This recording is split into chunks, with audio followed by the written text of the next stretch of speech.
Greetings, fellow gorehounds, and welcome back to another Blood Splattered vlog. Alrighty then, so this next film is not a Japanese film at all, it's actually a 2013 South Korean film of all things. And you already know how much I fucking love Train to Busan, or I Saw the Devil, or even Oldboy, so I fucking love Korean cinema in general. And in particular, I fucking love their entries into the horror genre, because they know exactly how to scare the ever-loving shit out of you, while also delivering an intense, visceral experience about as well as Japan can. In fact, sometimes they even rival the new wave of French extremity, like Inside. Now, with that all being said, this next movie, Killer Toon, is the kind of movie that you look at the premise and you just sit there and go, okay, I'm in for pure bullshit, aren't I? Because the premise, as written down for this film, is essentially it's a horror movie about a killer webcomic.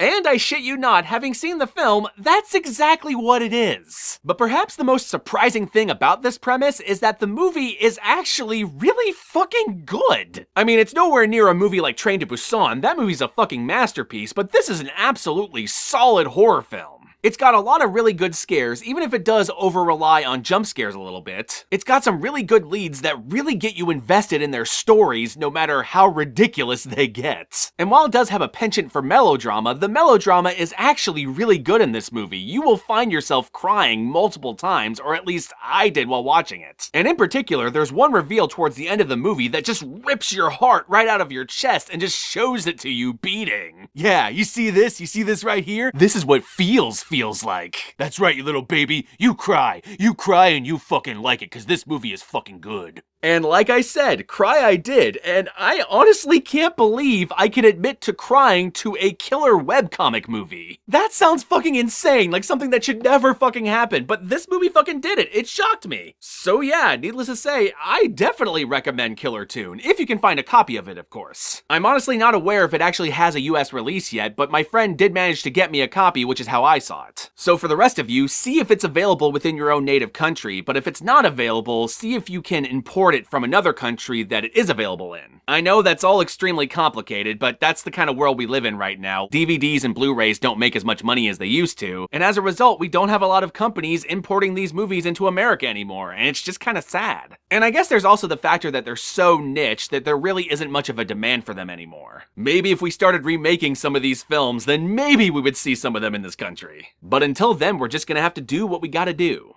Anyway, my fellow gorehounds, I have completely run out of things to say about this movie until we get to the spoilers, so let me just say, fuck yeah, Killer Toon. Holy shit, I can't believe this movie is as good as it is. It has no fucking right, and yet, here it is! And with that all said, my fellow gorehounds, let us move on to the spoilers.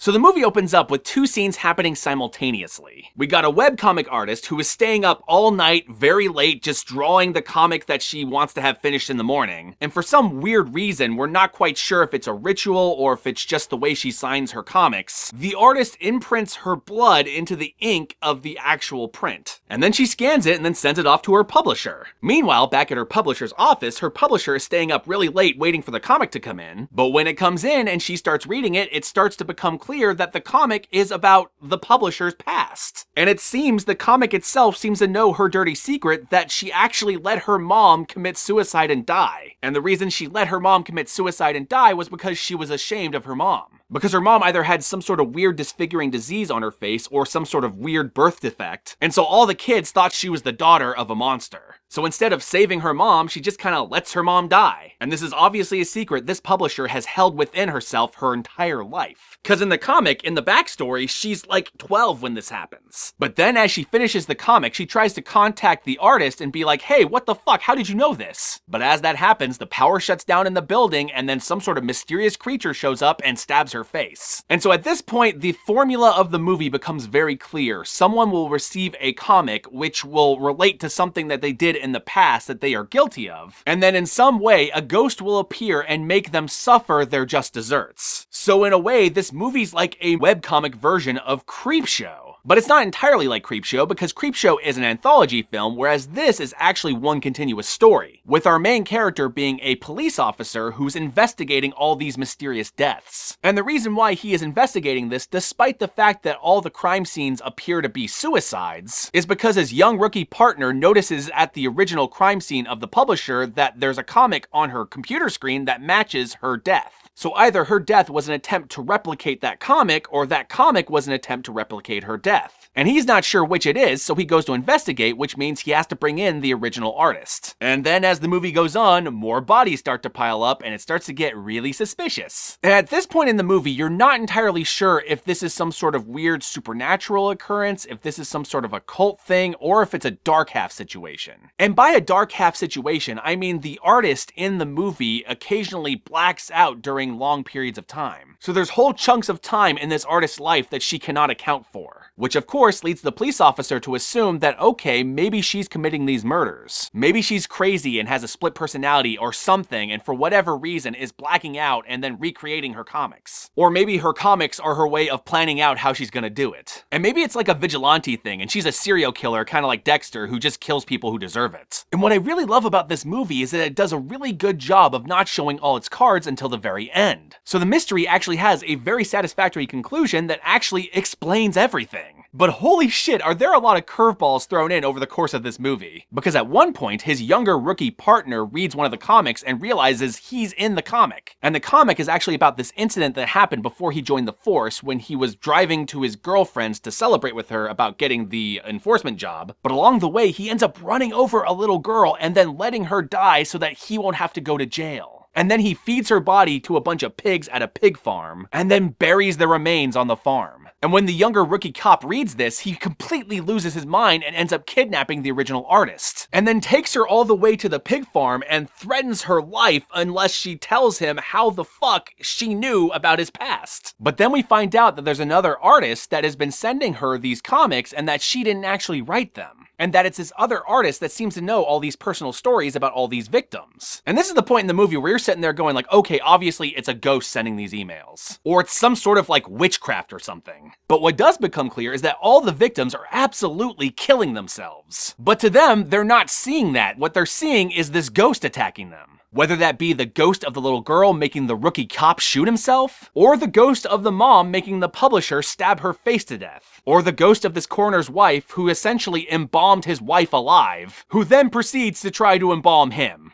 And believe me, every time one of these ghosts show up, they are legitimately scary. Though like I said earlier, there is an over-reliance on jump scares, so if that bothers you, just be warned. And one of the interesting plot threads about this movie is that we find out the original artist had this little girl in the past that she used to take care of. And the little girl was a brilliant artist herself, but she disappeared after setting fire to all of the original artist's art. And she was never seen from again, but she ends up becoming one of the prime suspects in everything that's going on. But unfortunately, because she disappeared, no one even knows if she's alive or where she is. So for most of the movie, this girl seems to be like a complete dead end. Anyway, my fellow gorehounds, I am not going to spoil the absolute end of this movie because it actually is a really good twisty twist. And while there are a couple things that I absolutely predicted would happen, there are some other things that I did not predict at all. So see if you can find yourself a copy of this movie and check it out because it's absolutely worth it. I'm still kind of reeling over the fact that this killer webcomic movie is legitimately good and scary. That just shouldn't be possible. That sounds like a premise that should be complete dog shit, but holy crap! And with that all said, my fellow gorehounds, be sure to like, comment, subscribe, and be sure to ring that notification bell so you can be notified of my videos immediately when they're uploaded. And as I always say, peace out,